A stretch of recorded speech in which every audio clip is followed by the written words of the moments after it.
guys, this is all scrambled, and you see it's got the ready side by pointer ready, and then so you see now I have to do it.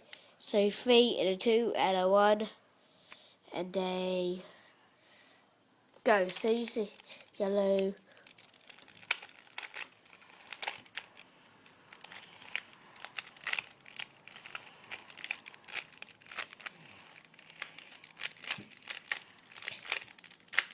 And you see, I gotten